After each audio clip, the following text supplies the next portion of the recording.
What up YouTube, Spike Robert here with another video, and this time it's another entry in my series Games I Don't Enjoy Playing. And this time we're going to talk about a game called DarkWatch. DarkWatch is a first-person shooter video game that has elements of Western movies and dark fantasy. And it was released in North America on August 16th, 2005 and October 6th, 2005 in Australia, and the next day in Europe. It was for the PS2 and the Xbox. I played it on the latter, as you can see. So as you can see, I was not a fan of it. I hate saying that because a lot of people really said this game was really good. Even Camp Xbox and G-Man Lives, who I don't watch as often, said this game was really good and a must play. But I don't know what to tell them. I didn't enjoy it all that much. So let's get into the reasons why. The story is about Jericho Cross, who is an outlaw who runs into vampires while on a train. He is met by Cassidy, who works for an organization called DarkWatch. I gotta be honest, this story is fucking garbage. You would think it would be a pretty straightforward story, but to be honest, it was kind of hard to follow. Maybe it was because there really aren't a whole lot of cutscenes. But even when I figured it out, all I figured out was the story sucked. I do appreciate the effort to challenge Jericho's sense of morality by having DarkWatch deceive Jericho. That could have led to some interesting ways to take the story in, but it kind of goes nowhere. The game just can't fully commit to having DarkWatch being no better than the vampires. The game has a morality system, which is something that I've grown to really fucking hate in video games. The only time it has ever kind of worked is in Shadow the Hedgehog, and even then, it introduced a couple of problems, but none that really ruined the gameplay. More often than not, whenever there's a morality system in games, neither option at the ending is really satisfying. So it makes me ask, what was the goddamn point? The game has Jericho have sex with Tala, who is a secondary female protagonist, and both endings kind of have Jericho suffer in some kind of way. That adds an extra layer of being pissed off. Another thing that really fucking bugs me is that the story has lots of references to Christianity. They're supposed to be subtle, but they're really about as subtle as being slapped in the face. The main character is named Jericho Cross. The DarkWatch organization has a cross as their logo. There's even a cross in the fucking title when you see it.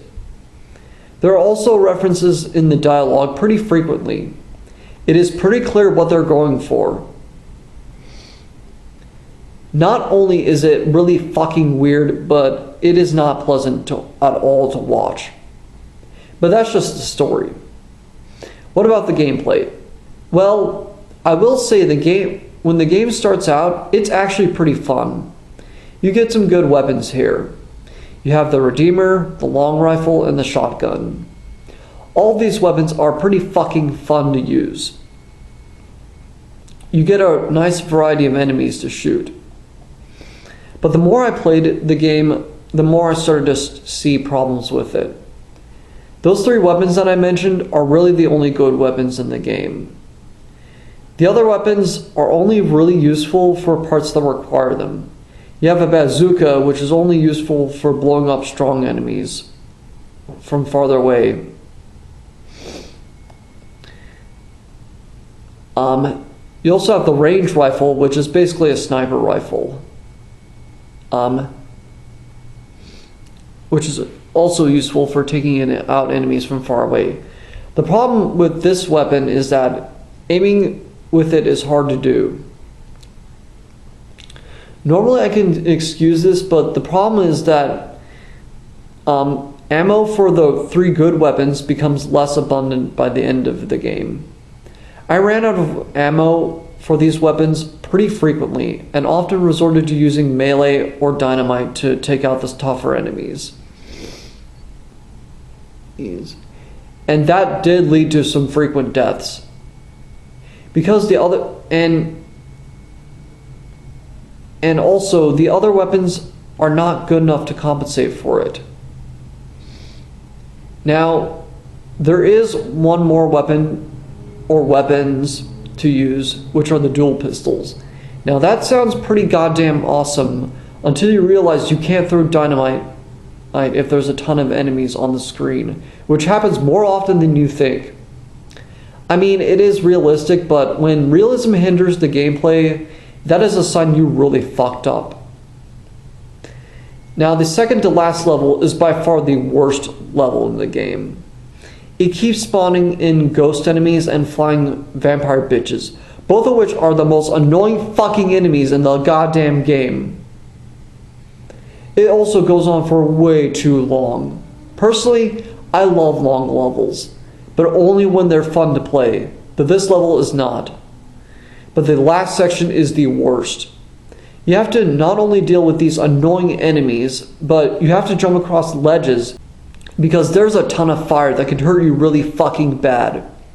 I can't count how many times I died during this part.